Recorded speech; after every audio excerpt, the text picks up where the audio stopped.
Ayan o, si Onay, nanghihingi ng pagkain. Sabi ko, wala pa kasi titutawin niya.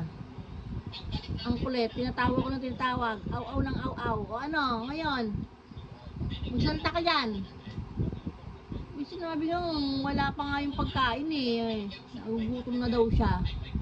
Kasi yan, pag yan nagugutom, tinatawag ako. May shoutout daw, Charis. Ayun, tinatawin niya. O, sana may dalang pagkain pag wala. Wala pa pagkain. O, tuwan-tuwa. Nakita ang kanyang titatawin. Ayun na si titatawin. Yay! Tuwan-tuwa. Walang dalang pagkain. Walang pagkain yan.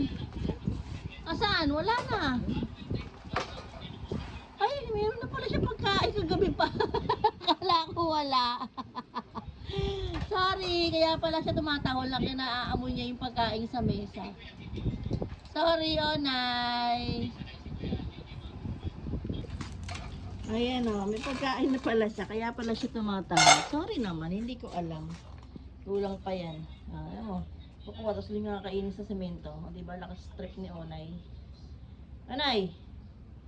Sorry, hindi ko nakita yung pagkain mo sa mesa. Kaya pala tumatahol siya kanina sa akin. Hindi lang siya makapagsalita. Nandun yung pagkain niya sa mesa. O, diba? Ang galing ng trip niya. Kukuha siya kung yung kakainin sa semento. O, yan, ayan. Kasi ganyan niya pag nagugutom.